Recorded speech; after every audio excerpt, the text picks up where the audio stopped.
Estoicismo, exatamente tudo sobre estoicismo de uma maneira muito didática, com os maiores filósofos que nós temos, com todos os pensamentos condensados pela BBC News World, que eu trago aqui para a leitura reativa com vocês. E ficou simplesmente, passei o olho, e filosofia é uma coisa que eu entendo bastante, estudei, tenho pós-graduação na PUC, Rio Grande do Sul. Estudo muito filosofia. Os outros temas que eu faço reação até vou mais comedido porque tenho menos acesso, mas filosofia é algo que eu tenho bastante, gosto, mas também não vou fazer tantas reações aqui, apenas pontuais e que sejam necessárias, claro. Mas eu quero mais entender com vocês o que é o estoicismo. Olha só o que diz aqui. Cadê? Tem que pegar aqui a situação. Aí, beleza, maravilha. Agora sim, o tema, estoicismo. A filosofia de 1000 anos, cada vez mais usada como receita para sobreviver ao caos.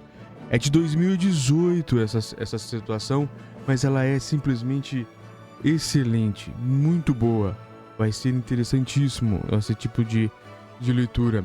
Em 1965, começando aqui a leitura. Durante a guerra entre os Estados Unidos e Vietnã, o piloto da Marinha Americana James Stockdale foi abatido ao sobrevoar o país inimigo. O jovem não sabia que passaria 7 anos como prisioneiro de guerra dos vietnamitas e que um filósofo que vivera na Grécia no século I ou I, que se tornaria seu grande mestre e amigo, ajudando-o a suportar sofrimentos inimagináveis. O filósofo chama-se Epiteto, ou Epicteto também pode ser dito, mas é mais comum de se dizer Epicteto, mas pode ser também Epiteto. E sua filosofia, o estoicismo. No trecho abaixo, extraído do livro de Stoic on Stoicism, o ex-piloto conta como os ensinamentos dessa escola filosófica o confortaram durante os longos anos de cativeiro. Abre aspas. Tudo o que sei sobre Epiteto ou Epicteto, eu próprio pratiquei ao longo dos anos, escreveu Stockdale em tradução livre. Abre aspas. Ele esteve em combate comigo, teve as pernas acorrentadas junto comigo, passou meses com os olhos vendados, esteve prestes a desistir de tudo junto comigo. Dá pra imaginar uma situação dessa, ficar meses com os olhos vendados, meses acorrentado, meses em plena situação de não é nem escravidão, é muito pior que escravidão, em cativeiro mesmo. Abre aspas. Ele me ensinou que o negócio é manter o controle sobre o meu propósito moral. Na verdade, ele me ensinou que eu sou o meu propósito moral. Ele me ensinou que sou totalmente responsável por tudo o que faço e digo, e que sou eu quem decide e controla minha própria destruição e minha própria libertação. Na matéria a seguir, 3 especialistas em estoicismo ouvidos pelo programa Fórum da BBC World Service apresentaram em linguagem simples algumas das ideias centrais do pensamento estoico e nos oferece um guia prático para mantermos a calma no meio do caos. O Manual de Epicteto. Antes de partir para a guerra, Stockdale, que fazia mestrado na Universidade de Stanford, na Califórnia, ganhou de presente de seu professor de filosofia um pequeno livro de introdução ao estoicismo. Olha que presente maravilhoso. Abre aspas. O que é que um aviador naval, tomador de martini, jogador de golfe vai fazer com um livro destes? Se perguntou em seguida. Anos mais tarde, entrevistado pela filósofa americana Nancy Sherman, Stockdale disse que, quando viajava a bordo do porta-aviões Ticonderoga, no rio Mekong, no sul do Vietnã, acabou memorizando o livreto. Ele contou que, ao ser abatido, teria pensado, abre aspas, não saio daqui em menos de 5 anos, estou deixando para trás o mundo da tecnologia para entrar no mundo de Epicteto. E, de fato, Epicteto foi sua salvação, disse a filósofa à BBC. Essa ideia de você minimizar o que está fora do seu controle, mesmo sob tortura, mesmo durante 2 anos e meio em prisão solitária, para ele estar na prisão teve um lado bom. possibilitou que ele aprendesse a atitude do estoicismo, mesmo em momentos em que ele considerou seriamente o suicídio, como esse trecho do livro sugere. Muito bem, hein? Que dúvida. Agora o tópico. Estoicismo, a calma no meio do caos. Como viver uma boa vida em um mundo imprevisível? Uma pergunta interessante. Como fazer o melhor dentro das nossas possibilidades, aceitando ao mesmo tempo o que está fora do nosso controle? Essas são as questões centrais do estoicismo, a filosofia criada há mais de 2000 anos, na qual cada vez mais pessoas buscam hoje antídotos para as dificuldades da vida contemporânea. O estoicismo pregava o valor da razão, propunha que emoções destrutivas eram resultado de erros na nossa forma de ver o mundo e oferecia um guia prático para nos mantermos resolutos, fortes e no controle. A escola estoica teve profunda influência na civilização greco-romana e, por consequência, no pensamento ocidental como um todo, e foi muito mais além. Ela está presente no cristianismo, no budismo e no pensamento de diversos filósofos modernos, como o alemão Immanuel Kant, além de ter influenciado a técnica contemporânea da psicoterapia chamada terapia cognitiva comportamental. Hoje, adeptos ou curiosos podem, abre aspas, passar uma semana vivendo como estoicos, fecha, participar de conferências, integrar grupos de estoicos no Facebook, ouvir podcasts de todos os cantos do mundo, comprar livros sobre o tema e aprender como as práticas e os pensamentos estoicos podem ser aplicados nos esportes, nos negócios, na política. Agora eu entro nos 3 tópicos que ele diz aqui. Eu meio vi que meu cabelo tá arrepiado, mas tá bom. 3 pérolas de sabedoria de Epiteto, escolhidas por filósofos entrevistados pela BBC. Olha que pérola é essa aqui que eu estou dizendo a vocês. 1. Se devo morrer, morrerei quando chegar a hora. Como ao que me parece ainda não é a hora, vou comer porque estou com fome. Mais uma. O que Epiteto está querendo dizer aqui é que o que tiver de ser será, mas se não tenho de lidar com isso agora, vou fazer outra coisa. Massimo Pigliucci, filósofo italiano e praticante do estoicismo hoje. Essa foi a primeira pérola. A segunda pérola é essa. Abre aspas. Você não é aquilo que finge ser. Então, reflita e decida. Isso é para você? Se não for, esteja pronto para dizer, para mim isso é nada. E deixe o assunto de lado. O que quer dizer?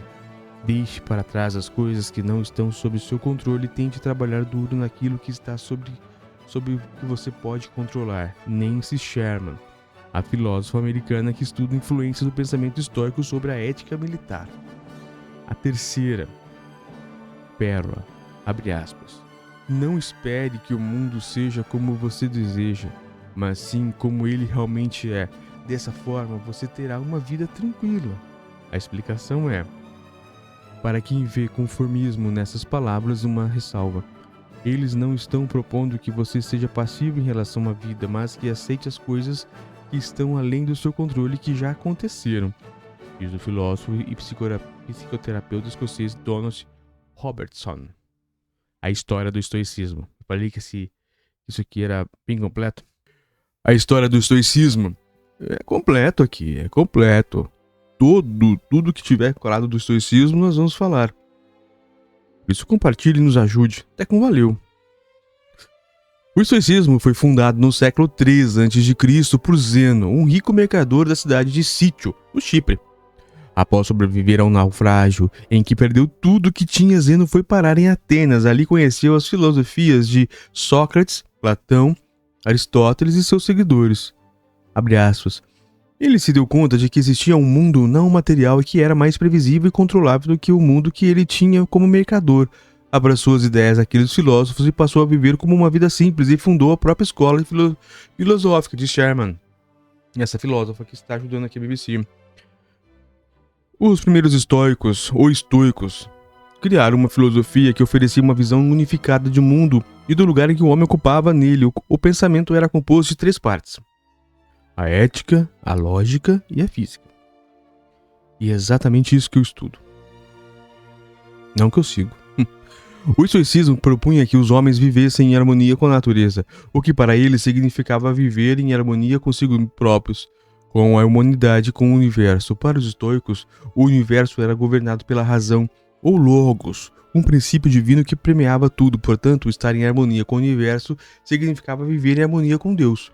A filosofia estoica também propunha que os homens vivessem com virtude, um conceito que para eles estava intimamente associado à razão.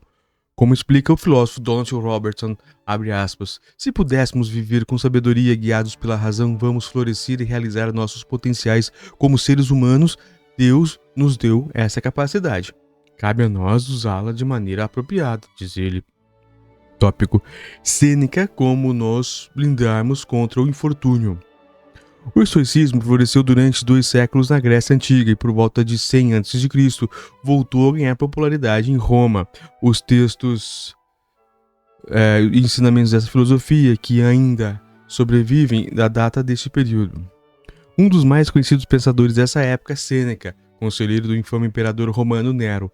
Em uma carta ao seu amigo Lucílio, o filósofo fala sobre um dos componentes centrais da virtude, a habilidade de nos blindarmos contra o infortúnio. Abre aspas. A maioria dos homens mingua e flui em miséria entre medo da morte e as dificuldades da vida. Eles não estão dispostos a viver e ainda não sabem como morrer. Por essa razão, torne a vida como um todo agradável para si mesmo, banindo todas as preocupações com ela. Nenhuma coisa boa torna seu possuidor feliz, a menos que sua mente esteja harmonizada com a possibilidade de perda. Nada, contudo, se perde com menos com o desconforto do que aquilo de que, quando perdido, não se sente falta. Portanto, encoraje e endureça seu espírito contra os percalços que afligem até o mais poderoso. Que sensacional, Dr. Sêneca! A ideia central dessa carta é de que devemos não apenas estar preparados para enfrentar as dificuldades da vida, devemos também nos preparar sempre para o pior. Explica o italiano Massimo Piglucci, filósofo estoico contemporâneo. Abre aspas. Um exercício muito comum entre os estoicos é você se preparar para uma situação crucial de que deve enfrentar perguntando a si mesmo qual seria o pior desfecho possível para essa situação. Abre aspas. A lógica por trás disso é, primeiro, se você já sabe qual seria o pior resultado possível, pode começar a se preparar para ele. Segundo, o exercício serve para lembrar você de que, se o pior acontecer, você é perfeitamente capaz de lidar com isso. E, na verdade, na maioria das vezes, o pior não acontece.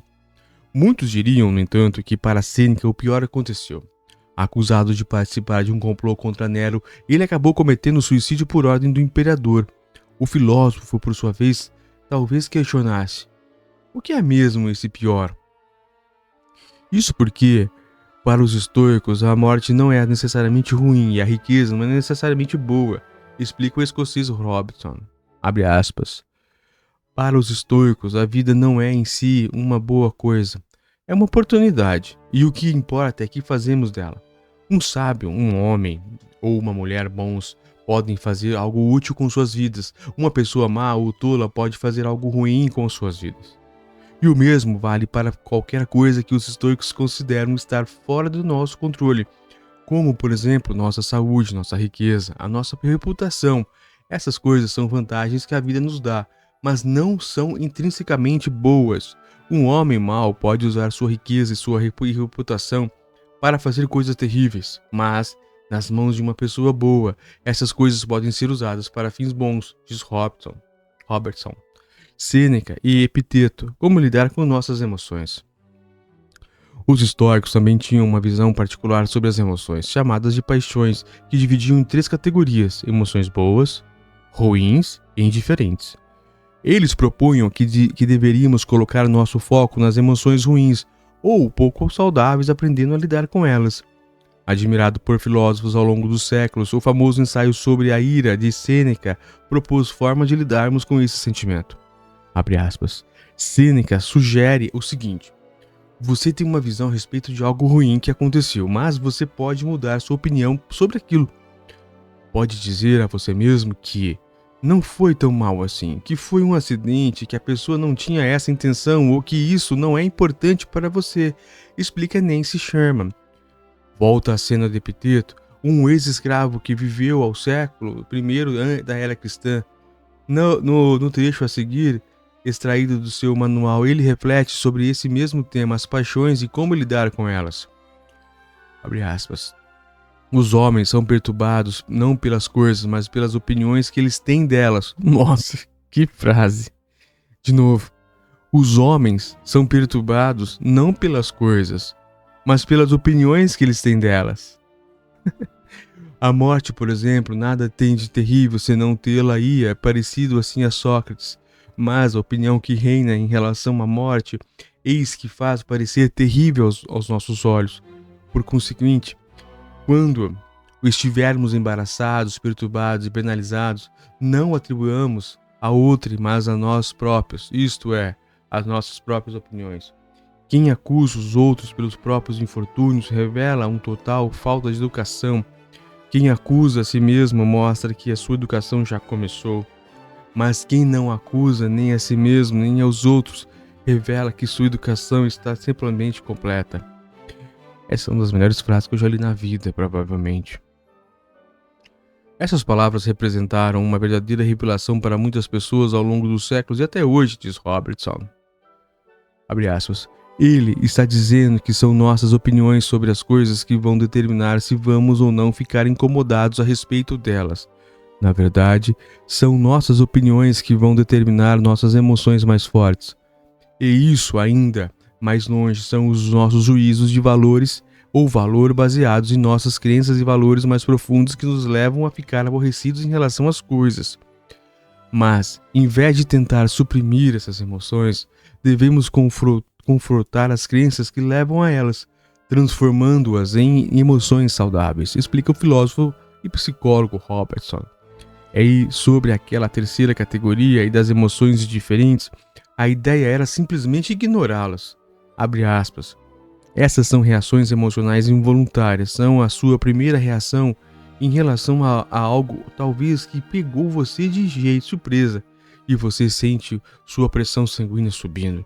Para os estoicos, essa não é uma emoção completa, não está inteiramente sob seu controle, então eles dizem que, em vez de lutar contra elas, você deve encará-las como naturais, inevitáveis, devem ser vistas com indiferença. Estabeleça suas prioridades e entenda o que está sob seu controle. A busca do autocontrole é central à filosofia estoica, mas para isso é importante sabermos distinguir o que está sob nosso controle.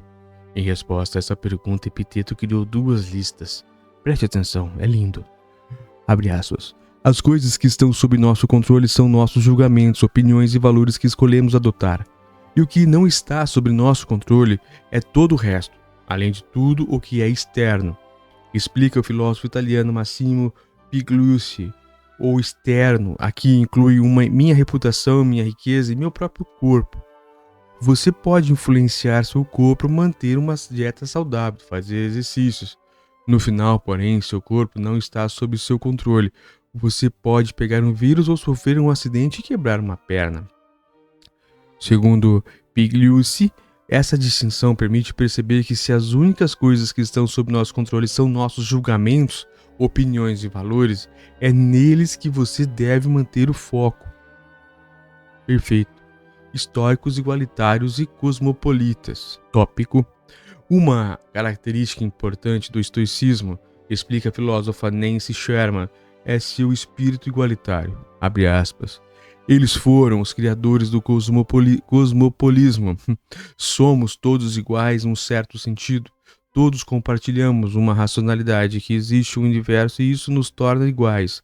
Esse pensamento acaba incluindo a filosofia política que nasce no estoicismo. É um tipo de iluminismo, de certa maneira. O que resulta dessa forma de ver o mundo é que o ex-escravo Epiteto acabou influenciando um outro filósofo estoico que vinha de uma classe social completamente diferente. Trata-se do general e imperador romano Marco Aurélio. É uma grande ironia da história. Marco Aurélio, Um homem pleno de poder, privilégios e status, que liderava a tropa, sentia o que, de forma ser virtuoso, precisava praticar o estoicismo e se inspirou em Epiteto. Enquanto liderava tropas em campanhas no Danúbio, à noite em sua tenda escrevia meditações para si mesmo. Eram exercícios em auto-melhora. Com frequência eram reflexões sobre diminuirmos nosso senso de poder. Percebemos que a honra é algo externo a você, é algo que você não pode controlar. Reputação depende de coisas externas a você e, portanto, são julgamentos e opiniões que interessam. Marco Aurélio acreditava também que devíamos nos preparar para lidar com o lado desagradável das outras pessoas, enfrentando-a com a calma e autocontrole típicos dos estoicos, como ele próprio escreveu no texto a seguir. Vamos ler aqui Marco Aurélio, é muito bom esse livro. Começa amanhã dizendo a ti mesmo: hoje eu me encontrarei com um homem intrometido, um ingrato, um arrogante, um enganador, um invejoso, um antissocial. Todas essas coisas acontecem em eles por causa de sua ignorância do que é bom e do que é mal. Mas eu compreendo a natureza do bem, que é desejável, e do mal, que é verdadeiramente odioso e vergonhoso, que sei, além disso, que esse transgressor é meu parente, não pelo mesmo sangue e semente, mas por participação da mesma razão e da mesma partícula divina. Eu não posso nem ser prejudicado por qualquer deles, pois ninguém pode me fazer incorrer no que é reprovável, nem posso me irar contra eles, cuja natureza é tão próxima da minha, porque nascemos para a cooperação, como os pés, como as mãos, como as pálpebras, como as fileiras de dentes superiores e inferiores. Agir um contra o outro, então, é contrário à natureza. E odiá-los ou rejeitá-los é agir contra o outro. Marco Aurélio foi demais. O estoicismo e a terapia cognitiva comportamental. Eu tô falhando já, voz. Vamos lá.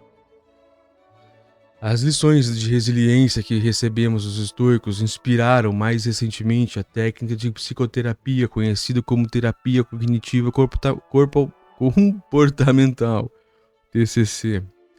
Na década de 1950, desiludido com a abordagem freudiana, o psicanalista americano Albert Ellis se inspirou com Epiteto e Marco Aurélio para desenvolver uma nova técnica de psicoterapia tida como precursora do TCC. Segundo o filósofo da terapia Donald Robertson, o estoicismo e a TCC compartilham uma premissa fundamental, abre aspas, a ideia de que nossas emoções são apenas complementares, completamente separadas dos nossos pensamentos, crenças e juízos de valor, mas que nossas emoções mais fortes são, com muita frequência, determinadas pelo tipo de juízo de valor que fazemos. E esses juízos são crenças que podem ser verdadeiras ou falsas e, portanto, podemos aprender a avaliá-las, questioná-las e alterá-las. A terapia cognitiva moderna usa uma técnica chamada de questionamento socrático. Os estoicos usavam essa prática também, para ajudar as pessoas a refletirem racionalmente sobre suas crenças de forma a transformar suas emoções. Agora, alguns exercícios em estoicismo para você praticar, para nós praticarmos, claro. Terminando. Inspirando-se nas meditações de Marco Aurélio, escreva seu próprio diário filosófico como ensinaram Sêneca e Epiteto. Antes de ir para a cama, reflita sobre as coisas mais importantes que aconteceram naquele dia, coisas que são importantes em termos de sua ética pessoal. Pergunte a você mesmo o que fiz de errado, o que fiz certo e o que precisa ser feito. 2. Esses exercícios de autoprivação. Tome banho frio, embora não todos os dias. Estoicos faziam alguns exercícios de autoprivação, como tomar banho frio, sair no frio sem casaco ou jejuar. Segundo essa ideia, se você se deprivar temporariamente dessas coisas, vai apreciá-las melhor, vai sentir empatia com pessoas que são privadas dessas coisas e vai lembrar a você mesmo que pode sobreviver a esse tipo de situação. Massimo Puglisi é autor do livro Como Ser um Estoico, usando a filosofia antiga para sobreviver à vida moderna. Tópico: frios e conformistas. O que dizem os críticos do estoicismo? A importância que os estoicos dão ao uso da racionalidade na vida cotidiana acabou criando uma imagem de estoico como pessoa fria, desconectada de sentimentos. Mas eu já aviso que isso não é verdade. Para Robertson, essa é uma interpretação superficial do pensamento estoico. Para mim também. Abre aspas. Em inglês moderno, o estoico acabou virando o sinônimo de pessoa reprimida, sem emoções. Mas o estoicismo, escola filosófica da antiguidade, é muito mais sofisticada e tem uma teoria psicológica bem mais complexa, claro. O que busca, explica o filósofo, não é a ausência da emoção, em sim trabalharmos sobre as emoções que estão sob nosso controle, aquelas que deveriam estar nossos valores pessoais. Boa, Robertson, isso mesmo, meu parceiro.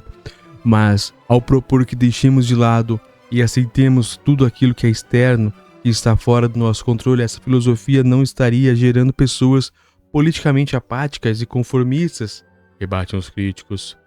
Em coluna na revista britânica The New Statesman, o filósofo Julius Evans responde que não, pelo contrário. Abre aspas, e finalmente. O estoicismo cria indivíduos que não podem ser intimidados pelos poderosos porque não têm medo de abrir mão de tudo ou de morrer. Na verdade, são treinados por sua filosofia para abandonar a vida sem medo ou arrependimento, defender seus princípios racionais acima de qualquer ameaça ou de suborno. Boa, BBC! Que texto sensacional! Que sensacional ler isso, obrigado!